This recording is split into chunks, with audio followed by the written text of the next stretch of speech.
The content of this podcast is based on medical fact and evidence-based practice from credible authoritative sources, but is not a substitute for your institution's policies, procedures, common sense, or good judgment. The views and opinions are those of Eric Bauer and FlightBridgeED in their entirety.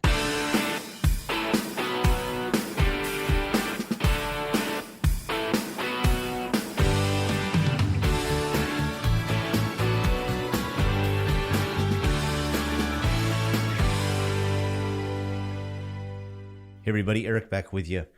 Today's podcast is going to be a look at metabolic acidosis. And the name of this podcast is Blankets Are for Naps, Not Medicine. Metabolic acidosis, calculated discrimination.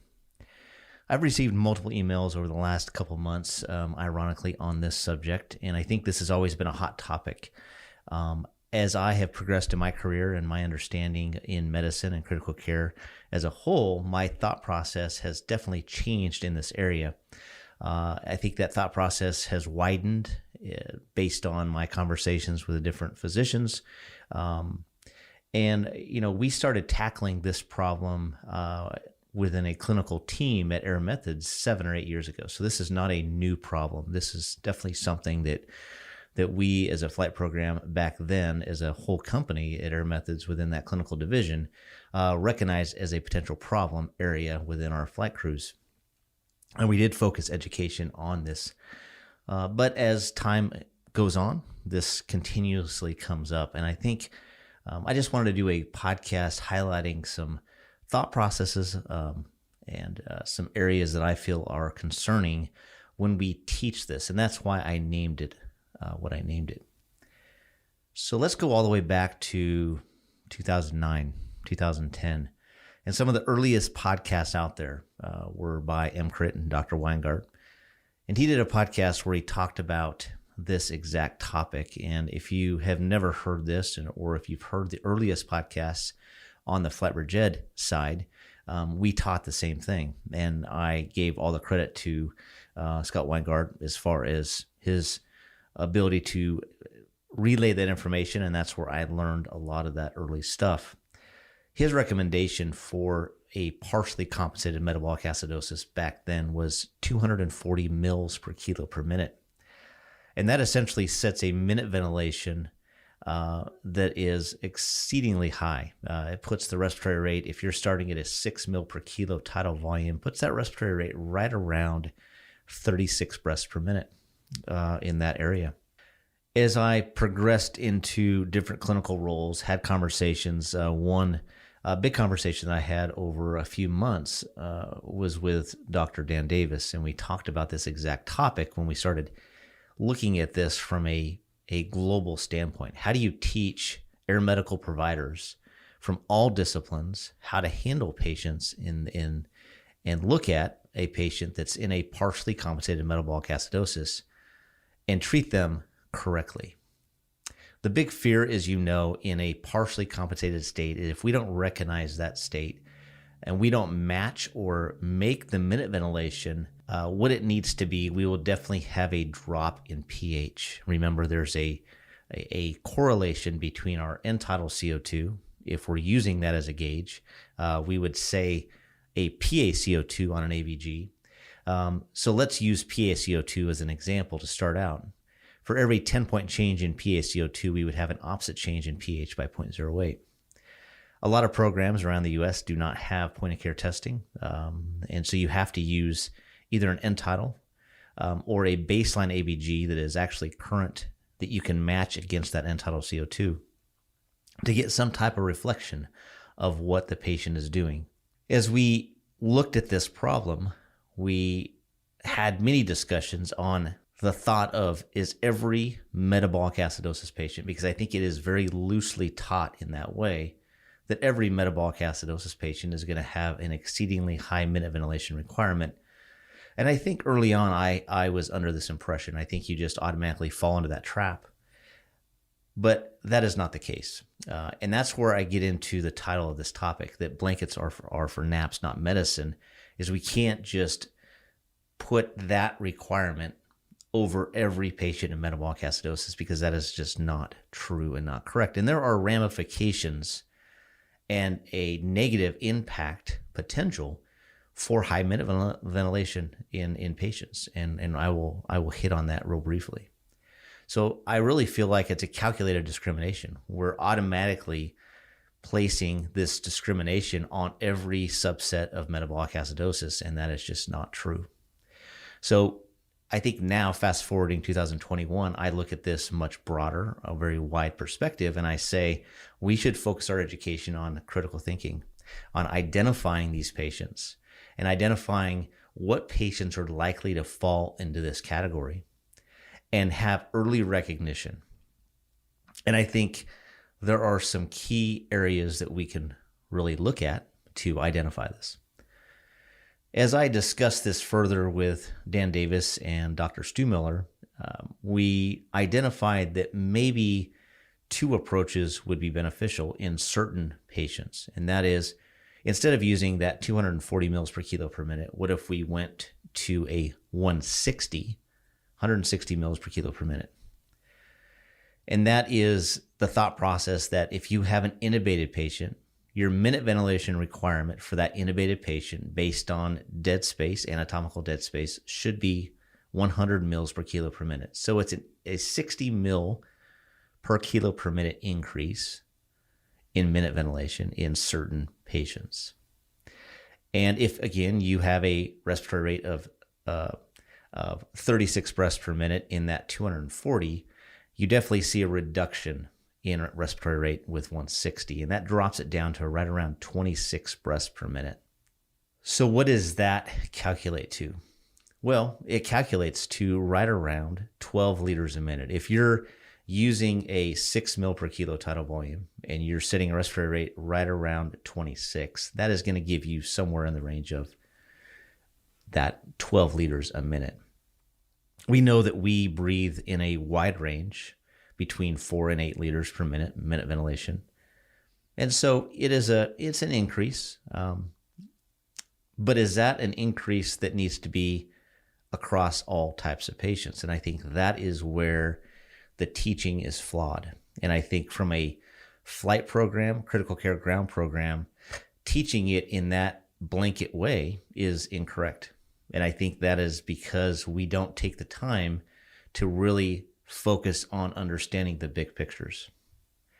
That's what I really got from my conversations with these different physicians, is that what we teach is truly not what is seen in real life. That's not what these physicians are seeing, and that's not what their standard practice is. So what types of patients would we really want to have a high focus on? Well, if you remember the podcast we did a few years back on acidosis rodeo, part 1, part 2, part 3, part 3 was titled Goldmark. And Goldmark took the acronym that was, the old acronym of cat mud piles and redid that and came up with Goldmark. And so Goldmark is a great way to look at metabolic acidosis and identify potential causes, because ultimately we have to fix the cause before the metabolic acidosis is going to be corrected. And really, in this acronym, there's 3 potential disease processes that will cause, in most cases, a partially compensated state where you really have to worry about this high minute ventilation. Number 1, if we go into Goldmark, let's just go through it real quick and then I'll hit on those areas. So G is glycols. So that's ethylene glycol and propylene glycol toxicity. O, oxoproline. Oxoproline, remember, is the metabolite, the acid metabolite that is broken down from acetaminophen or Tylenol. L is L-lactate, lactic acidosis from glycolysis and lactate production. D is D-lactate. D-lactate is formed based on Tylenol toxicity, oxoproline, Crohn's disease, short bowel syndrome, different bacterial infections in the bowel will cause D-lactate formation. And then we go to M. M is methanol, so methanol toxicity. A is aspirin overdose. R is going to be renal failure, and K is ketoacidosis. So if we go back to Goldmark, the 3 that we would want to really have a high index of suspicion for and really watch out for would be number 1, glycols. So ethylene glycol, propylene glycol, these are going to be very severe metabolic acidosis patients. These are patients that you would commonly see pHs less than 7. And these patients are going to be highly sick. They're going to have a high osmolar gap.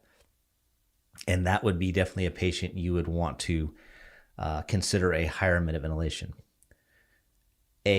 Aspirin overdose. Aspirin overdose is one of the most lethal overdoses you can have because a lot of times in the initial phases, the absorption is very slow, and those initial phase presentations really mimic sepsis in a lot of ways. With a high minute ventilation, with your fever, just the way the patient presents, if you don't know that they ingested aspirin, sometimes this can be missed. And we know that the apneustic centers in our brain are kicked into high gear, and our respiratory rates in those aspirin overdose patients can exceed 50 breaths per minute. And then lastly, ketoacidosis. So DKA patients are going to be the big one, probably the most common type of patient we're going to see that is going to be a transfer patient that we would have to make these decisions on. But we know that ketoacidosis also comes in the formation of starvation and these alcoholics. But again, DKA is going to be your primary culprit. So really from the standpoint of the type of patient you're going to see most often, yeah, you're going to see aspirin overdose patients. It's not something you're going to see tons of, but you're definitely going to see DKA patients. And the likelihood of seeing an ethylene glycol poisoning patient over and over and over is going to be very, very small. So really, I look at the different causes of metabolic acidosis, and we really have 3 that we would need to worry about. And 2 of them, you could say, are areas that we would be concerned of seeing throughout our career pretty consistently. But I don't think that warrants us teaching that every patient needs to be put on a high minute ventilation. The problem we also have with high minute ventilations is we have this high respiratory rate. That high respiratory rate is causing excess anatomical dead space. And so because we have been so programmed to start with a tidal volume of 6 mils per kilo, we're giving more breaths with smaller tidal volumes. We're losing anatomical dead space, which is 1 mil per pound of ideal body weight in pounds. Or again, we say 150 mils per breath. So that's a significant drop in overall alveolar minute ventilation. And so we have this exceedingly high respiratory rate to try to overcome that.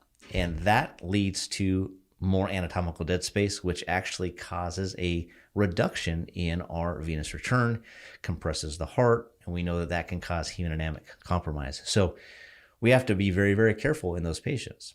And so I think it's warranted in some of those patients, and I think most patients can handle tidal volumes up to 8 mils per kilo. I think that we have gotten really, really, again, put these blankets on these patients and come up with start with 6. And I definitely have said that over the years. I think I've tried to say start between 6 and 8. I tend to start at 6, but I definitely will titrate up or down based on current need. And that's the key. So what do we do? How do we look at this? I think you have to, again, identify the problem, understand the differential, look at your patient. There's a few ways to handle this. If you do not have point of care testing, definitely try to get an end-tidal CO2 prior to intubation if these patients are not intubated yet. And we know that we have learned DKA patients don't have to be intubated. Let them compensate, let them breathe fast, let them be in that Kussmaul state. So what is that end-tidal CO2? We know that the rules between end-tidal CO2 is end-tidal CO2 will never ever exceed or be higher or equal to our PaCO2. So if your end-tidal CO2 is 25, you know your PaCO2 is at least 26. It could be 28, could be 30. We taught a kind of cool tool to look at for this purpose. And this 3 Ps of end-tidal CO2 was developed because of this issue I identified at Air Methods 7 years ago. And that is number 1, any low end-tidal CO2, any CO2 that you would determine as hypocapnic. 3 Ps, number 1, do they have a perfusing pulse? You should very quickly be able to rule that in or out. What's their perfusion status?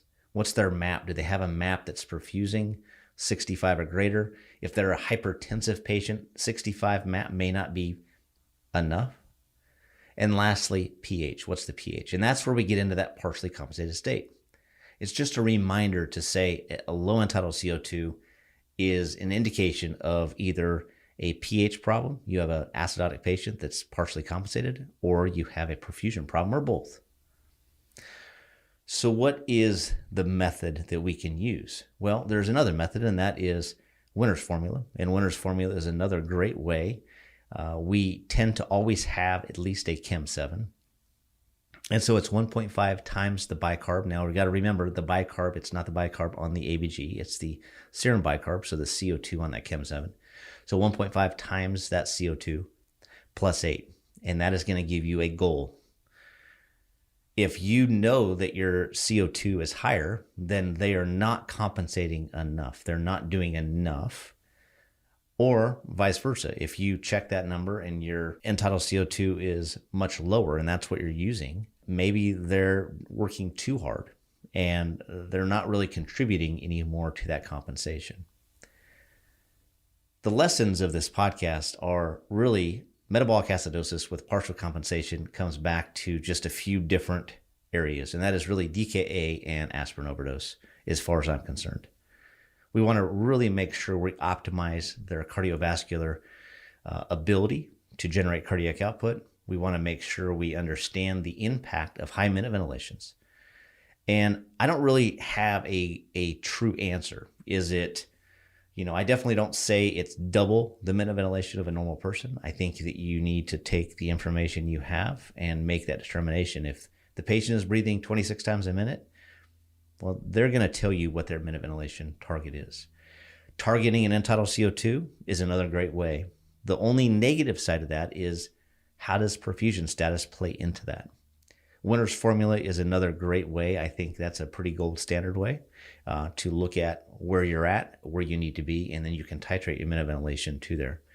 So I guess where I'm very uncomfortable is I'm uncomfortable with giving a blanket statement. I don't want to give a blanket statement anymore saying, 240 mils per kilo per minute or 160, or, saying we should double their minute ventilation.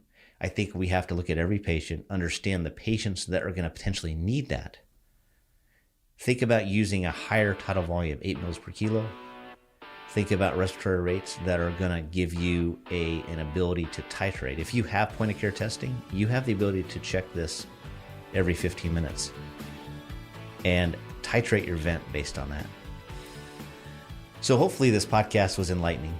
This is just a reminder that we cannot put blankets on medicine, that there are so many different aspects to our decision making, and critical thinking, understanding the physiology, understanding the pathophysiology is the key. We do not want to have calculated discrimination. So if you have any questions on this, please email me, eric.bauer@FlightBridgeED.com, and I will talk to you soon. This has been a production of the FlightBridgeED Podcast, leading the way in pre-hospital critical care and emergency medicine education.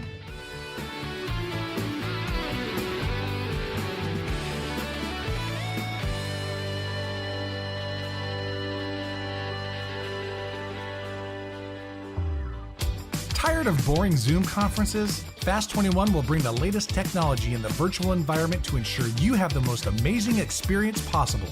This year's program will take place May 11th and 12th, and with the same world-class speakers you've come to expect at the FAST Symposium, Fast 21 Virtual will blow you away. Networking, small group discussions, a complete vendor experience, and more. Go to fastsymposium.com to secure your Fast Pass now.